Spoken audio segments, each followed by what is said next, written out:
It is 2025, or rather like 3 weeks into 2025. So I thought I would check in and share a bit of a perfume cabinet tour, or rather an updated one, because I'm pretty sure I've done this before. So this year I tallied it up. I got 25 bottles of perfume, at least, maybe more, probably more, definitely more. But I did cull some things, so I'll show you the additions to my collections. I'll show you the things I'm getting rid of. I'll show you my current marination station. I'll show you some samples I'm into right now, and probably a few other things. So let's get into it. I should mention, if you are new to my YouTube channel, maybe you came over from the great TikTok exodus, where you knew me as Midnight Stinks, where I solely talked about perfume. This YouTube channel, and just about anywhere else you'll find me online, is a little bit more expansive. I have more interest than just perfume, so I explore all of those things here on my blog, Instagram, wherever else. You just happen to be watching a video right now that I am talking about perfume. So this is my perfume cabinet. You can see it's probably not as well set up as it could be. There's a lot of real estate up here that is unused. So everything is really just crammed in down here on this shelf. But there's so much, I've had to start bringing it down here. Before, this was sort of the rejects tray, but now it's actually got some pretty good stuff in it, as well as my nail polish collection. So this is probably 20 years worth of a collection. I know some people maybe got into perfume over the course of the pandemic. They might have collected this amount in the last 4 years, but you shouldn't feel compelled to do that. I mean, far be it for me to tell you what you should or shouldn't do, but I think it's best to build a collection, any kind of collection, over time. I'll be honest with you, I was a little bit alarmed when I saw how many bottles of perfume I purchased this year. What I'm going to do is set the ones aside that I can immediately get my hands on, or that jump out at me as something I want to talk about, and then I'll tell you a little bit about them. And if you check the description box at the end of the video, I will mention all of the perfumes I got this year, even if I didn't end up talking about them, so you can see the whole list. Someone asked me, do I read a lot of newsletters or industry insider type things? How do I find out about all of these new perfumes? And to be perfectly honest, I am not super plugged in. I think what it is that I follow several niche and indie perfumers on social media. And so I always see what they're up to, and that always leads you down a lot of rabbit holes if you follow the creators whose products you enjoy. I also happen to have a few friends who work in the industry in some capacity. And so I sometimes learn about new things from them, whether they work at a perfume boutique or maybe they're a bit of an influencer. Or really, if I'm being honest, one of the easiest ways to learn about new fragrances are a few little retailer shops online where I get a lot of my samples, and I just check their new offerings every few weeks to see if they've got anything weird or witchy or gothy sounding. That's actually a good little selection that we've set aside, and I am going to share just a few thoughts on all of these. Forgot one. I cannot not tell you about this one. Okay, here we are again, because I realized there were a few more that I absolutely could not forget to tell you about. But in doing so, I'm realizing one of my favorites from this year. I can't find it. I have no idea where it might be. So I am currently really distressed.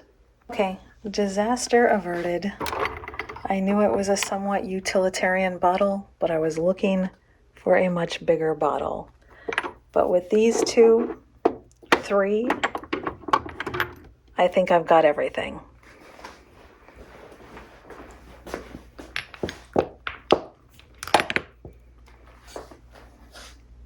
So I have got these lined up on my little vanity here.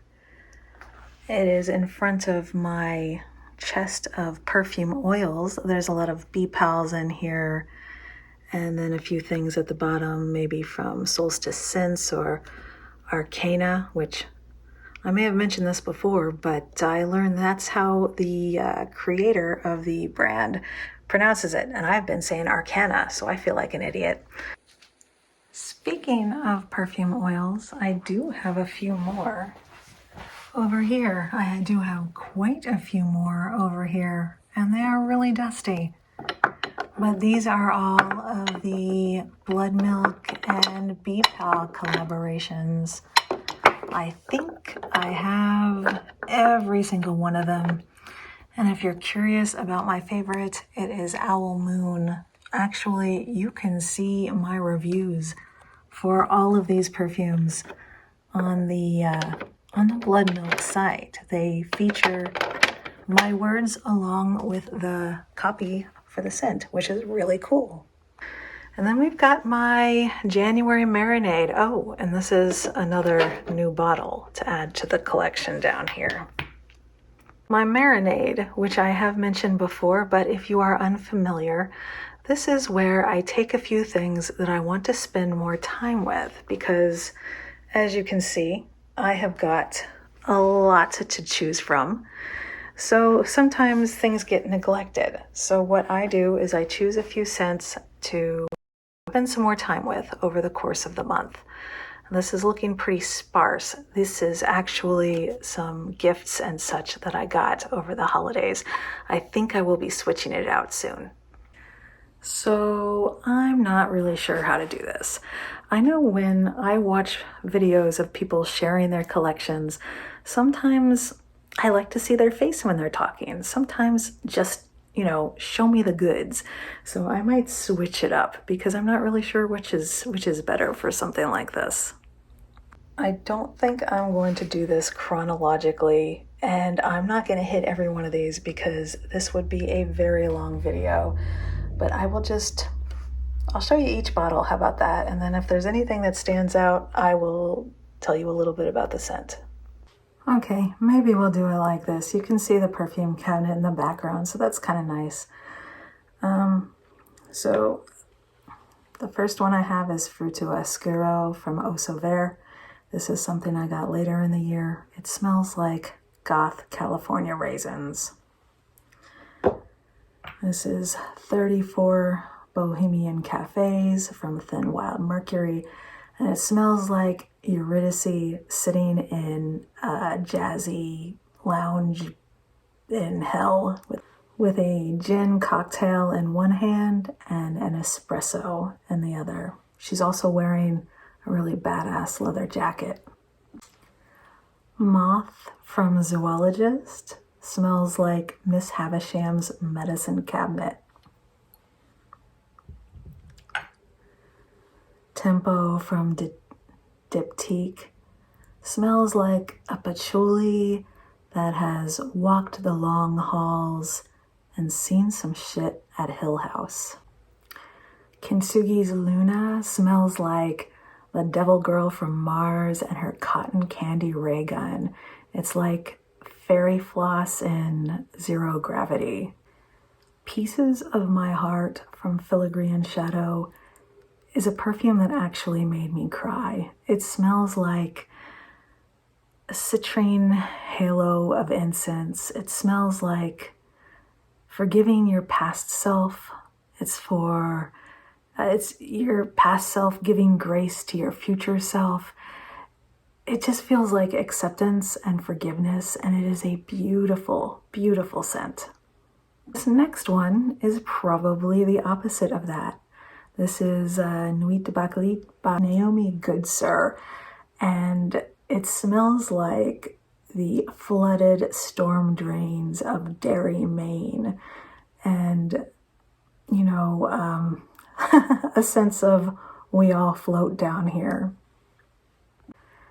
Verveine d'été from Le Jardin Retrouvé smells like a midsummer spell. It is verbena and leafy greenness. It smells like manderley in full bloom. On the opposite end of the spectrum is Chasing Autumn from Neil Morris. And Neil Morris is a perfumer whose offerings I have been wanting to try since 2008, since I really got into niche perfumery. And it took me this long to order something. Actually, it's probably another one that should be in this video, but I'll leave it in the description box. I really love this one. Imagine if you translated Over the Garden Wall into a perfume. This is it. Meo Fusciuni's Viole Nere is a Rilke poem of a violet.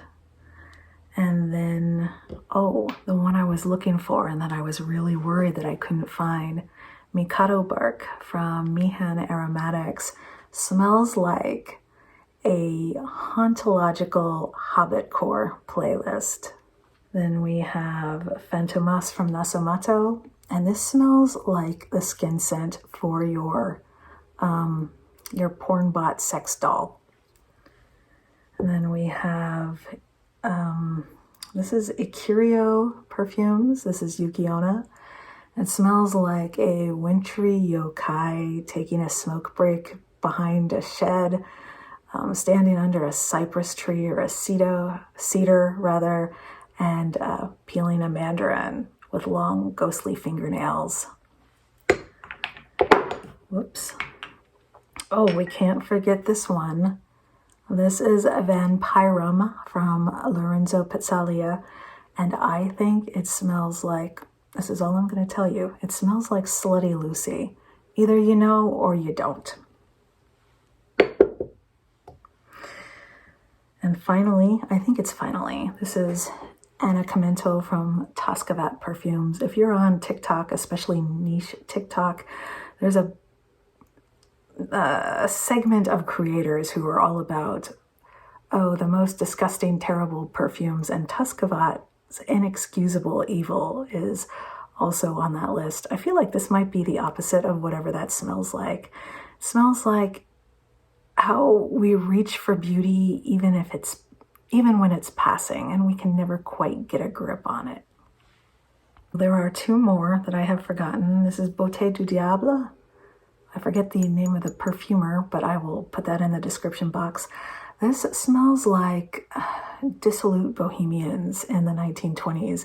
These are like trust fund babies that are off on their own, running around Paris and drinking gin and conjuring demons, and then they telegraph daddy the next day and tell him that they need $10,000 for their wild and extravagant life.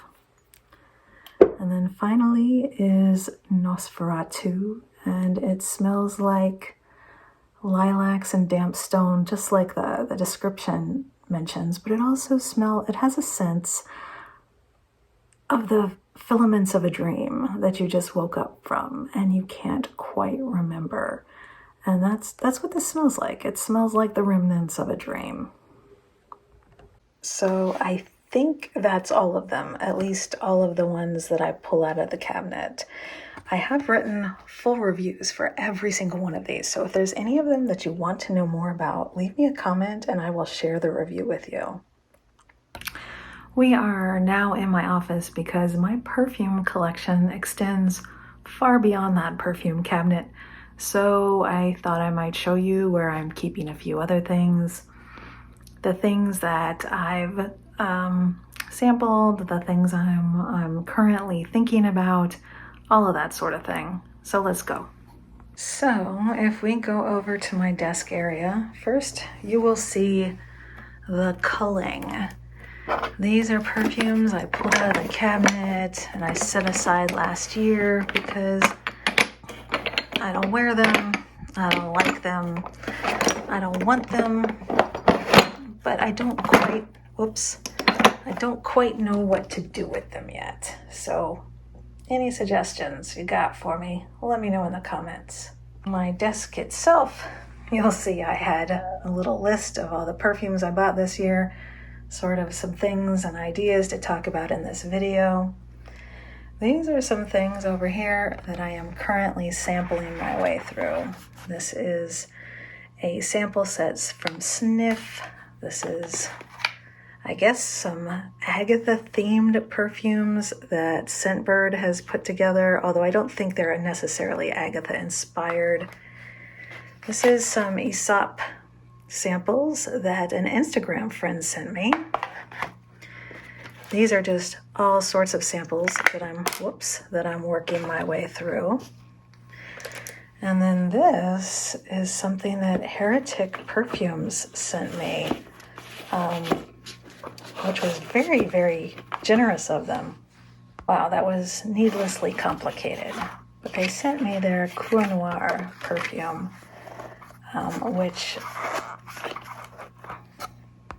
which I have only sniffed very briefly and don't have a lot of thoughts on yet. It didn't smell particularly dark-hearted to me. It kind of smelled like honeysuckle, but we'll revisit that and see what I think. Okay, and this is not perfume related, but I thought we could open it together. So Jane Dashling is an artist that I follow on Instagram. Her name may be familiar to you for other reasons. Perhaps you know her from her insanely popular blog at the height of blogging, or maybe you know her from her podcast that she does with her husband about perfumes. So yeah, kind of bringing this back to perfume. And yes, I did know all of that. And then I discovered that she's also an artist, and I loved this High Priestess print. And now it's going to be hanging in my office somewhere. I have cleaned up the samples that were scattered all over my shelf here. And now most everything is relegated to this little corner. And this was full at the end of the year, but I gathered everything up and I did a giveaway for Patreon, and all of those have been sent away. So these are the things that I set aside from last year that I still need to try. And this looks a million times better than it did a month ago, believe it or not. For here, we have a little box that I'm putting together for a friend that I'll see next weekend. On this shelf is some Bpal. They recently did a fundraiser for the LA wildfires, and I grabbed every scent they were selling for this. I'm actually wearing one of them today. Which one is it? Here we go. Lace Lichen. So imagine a soft, fuzzy green thing, a soft, fuzzy green incense. Imagine Fizzgig. This is the smell of a soft, fuzzy green, incensey Fizzgig. I really like it. Anytime I have a lot of Bpals to review, they always end up on this shelf. It's just a good way to keep track of them. So I will be sharing reviews for these sometime in the future. So was that a proper perfume tour? Not exactly, probably not. But it's more like an update on the state of my collection in the year 2025. And hopefully I will be a little bit more, I don't want to say discerning, but I'll chill out on the purchases this year, because that's too many new perfumes. And I am but a mere mortal, and I'm only going to live so long, and I'm never going to be able to wear all of those. So I'll try and take it easy. We'll see. As I mentioned, this was a viewer requested video. So if there's something you'd like to see from my collection, or something you'd like to hear about that you think I might want to chat about, feel free to leave me a comment about it, and I will take it under consideration. Anyway, thanks as always for stopping by to visit me. And hopefully, and I always end by saying this, hopefully I will update a little more frequently but probably not if we're being honest. Until then, later weirdos.